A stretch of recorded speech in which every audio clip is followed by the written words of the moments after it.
Baik, Assalamualaikum warahmatullahi wabarakatuh. Sebelumnya perkenalkan nama saya Adinda Arwa Salsabil dengan NIM 130, 120, 4011. Nah, di sini saya berasal dari kelas E4401 akan mempresentasikan tugas case base 2 dengan memakai dataset dari air limbah untuk memenuhi tugas dari mesin learning. Langsung saja penjelasan datanya sendiri. Pada case base 2 kali ini itu diberikan data yang merupakan data record di sebuah instansi pengelolaan air limbah. Nah, di mana data ini akan saya lakukan klasifikasi dalam memprediksi kesalahan melalui tiap variabelnya dalam pemrosesan perawatan pada pengelolaan air limbah tersebut. Nah, untuk pemilihan data, nah ini adalah data klasifikasi datanya. Nah, ini terdapat itu totalnya 38 kolom. Nah, di sini masih ada data yang non-null dan masih ada data yang objek. Nanti di selanjutnya data objek ini akan dihilangkan. Lalu kemudian ini untuk implementasi klasifikasi. Nah, di sini saya dapatkan bahwa dari data tersebut, dari heat map di samping ini, sudah dipilih yaitu atribut di P, PHP dan PhD. Itu berdasarkan diagram di samping ini terhadap korelasi yang terdapat pada dataset itu diperoleh atribut yang kolerasinya itu tinggi, yaitu PHP dan PhD. Kemudian untuk pemrosesan pada case base 2 kali ini saya memakai metode K-means. Jadi metode klasifikasi yang saya implementasikan itu adalah K-means. Apa sih itu K-means? K-means itu adalah salah satu algoritma yang bersifat unsupervised learning, dan K-means clustering merupakan salah satu algoritma machine learning khususnya untuk unsupervised learning yang populer digunakan dalam algoritma ini. Dan kita akrab dengan nilai K yang merupakan jumlah cluster yang akan dibentuk. Sebelum mulai menggunakan K-means, kita harus definisiin dulu nilai K-nya. Lalu untuk melakukan clustering, kita memerlukan beberapa tahapan. Di antaranya adalah penentuan nilai K atau cluster yang akan dibuat, kemudian inisialisasi nilai, centroid random. Kemudian centroid itu adalah merupakan nilai pusat atau nilai tengah atau center dari sebuah cluster. Misalkan kita mengatur K sama dengan 3, maka akan terbentuk centroid C1, C2, dan C3 secara random. Lalu menetapkan setiap data poin centroid terdekat, kemudian tahapan ini akan melakukan perhitungan pada jarak pada setiap data terhadap centroid yang telah dibuat. Menggunakan Euclidean distance, menghitung ulang nilai centroid dari klaster yang terbentuk. Proses ini dilakukan dengan menghitung nilai min terhadap setiap data point di dalam klaster tersebut. Kemudian saya akan melakukan pengecekan terhadap data. Nah, itu untuk melakukan pengecekan data. Pertama, melakukan pemeriksaan terhadap data yang akan saya gunakan pada tugas kali ini. Data objek itu tidak dibutuhkan, jadi data ini akan saya drop atau akan saya hilangkan. Nah, data yang akan dihilangkan itu yang di kolom QE. Nah, selanjutnya setelah ngedrop data objek, objek dihilangkan, selanjutnya saya akan mencari missing value di dalam data tersebut. Nah, ini adalah algoritma yang saya gunakan untuk mencari missing value. Nah, untuk itu missing value yang saya hilangkan itu saya ganti menjadi nilai rata-rata atau nilai min. Nah, di sini saya melakukan penggantian penukaran terhadap nilai min. Nah, selanjutnya akan dilakukan normalisasi terhadap data tersebut supaya tidak adanya pencilan dalam data yang nantinya akan diimplementasikan ke algoritma K-means yang sebelumnya sudah saya jelaskan. Dan pada case base ini saya gunakan adalah menggunakan pendekatan min-max scalar. Nah, ini untuk algoritmanya. Kemudian untuk pemilihan data, dalam pemilihan data ini saya gunakan dengan cara pendekatan korelasi terhadap atribut dengan memanggil fungsi korelasi terhadap dataset dan akan didapatkan nilai korelasi pada tiap atributnya. Ini untuk algoritmanya yang saya pilih sesuai dengan heat map tadi. Data yang dipilih yang korelasinya tinggi itu adalah PHP dan PhD. Nah, pada pemilihan data yang dipilih itu PHP dan PhD karena ya itu tadi. Dengan yang nilai yang dimiliki itu adalah 0,97. Kemudian selanjutnya ini adalah untuk implementasi algoritma yang saya gunakan. Nah, di sini saya memakai kelas. Jadi pada pengimplementasian algoritma K-means ini saya memakai kelas yang di mana di dalamnya itu sesuai dengan sistem cara kerjanya K-means dalam klasifikasi data. Nah, ini untuk algoritmanya. Kemudian selanjutnya untuk pada kelas terdapat pada kelas K-means tadi sebelumnya, nih kelas K-means itu tuh terdapat dua metode yang di mana itu saya gunakan dalam melakukan klasifikasi, yaitu fit yang di mana itu fit ini merupakan inti dari K-means itu sendiri.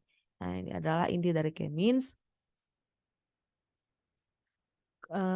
Kemudian selanjutnya saya melakukan inisiasi sentroid dengan tapel yang kosong yang di sini saya gunakan untuk menampung seluruh sentroid yang ada pada K-means.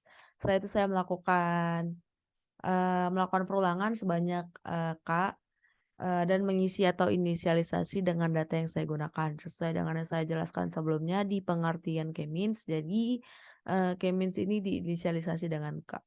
Oke, selanjutnya looping yang di bawah ini, yang di sini itu berguna untuk melakukan optimalisasi nilai sentroid dengan iterasi max-nya itu 500 supaya dapat mencapai optimal dan saya melakukan inisialisasi klaster dengan tapel kosong yang saya gunakan untuk menampung klaster yang akan saya cari. Dan di looping ini ada sebanyak K dengan list kosong yang mana klaster tersebut akan dibuat sebanyak K. Oke, kita next. Lalu pada looping kedua, saya gunakan untuk melakukan rerataan nilai pada klaster dengan indeks classification. Nah, ini dia untuk looping keduanya. Lalu terakhir dalam menginisiasikan is optimal, ini is optimal. True, ini is optimal true ini sebagai indikasi sentroid yang sudah optimal dan pencarian sentroid di break atau selesai. Nah, di sini bakal selesai.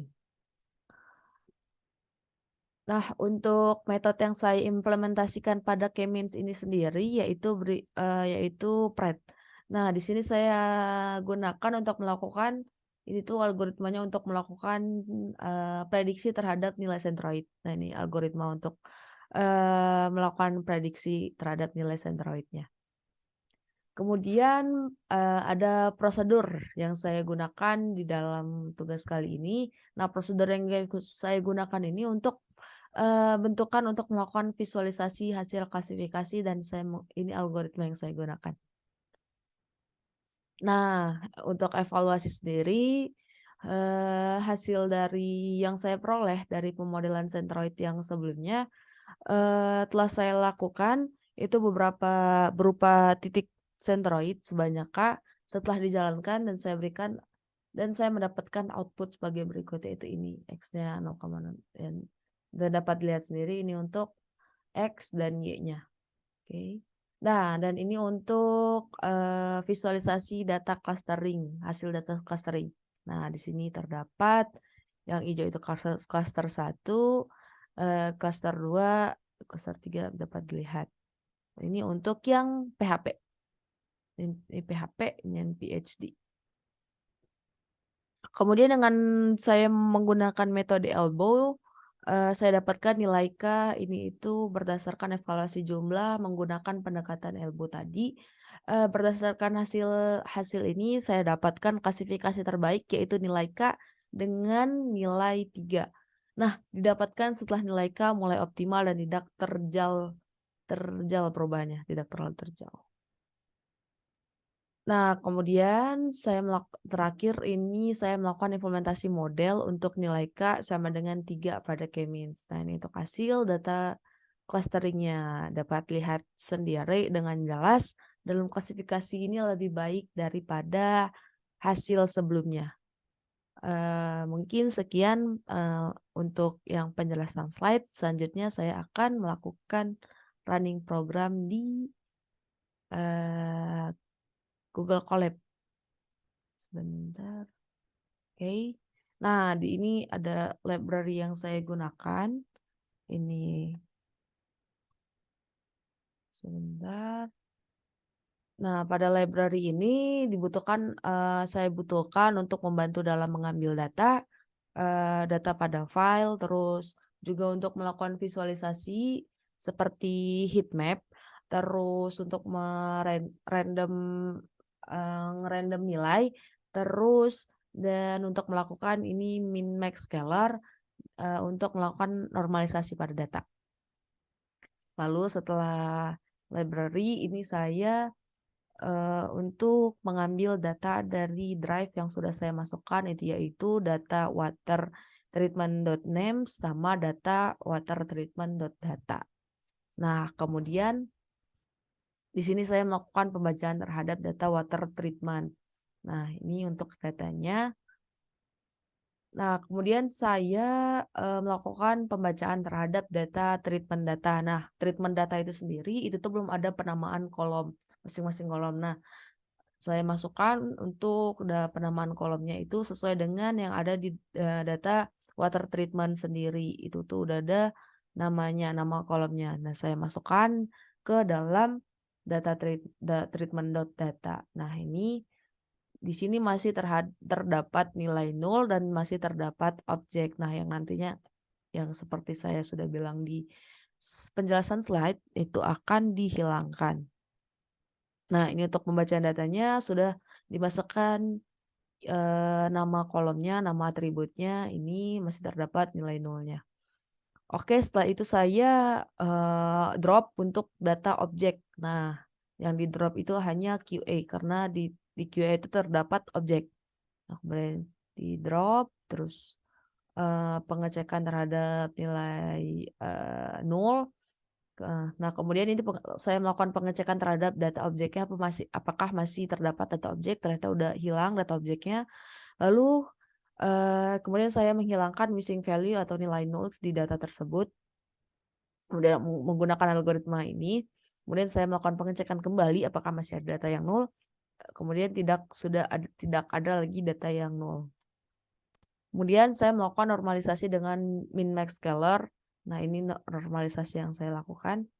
Dan kemudian data yang 0 tadi juga sudah tidak ada dan saya mengganti nilai 0 tersebut dengan nilai rata-rata.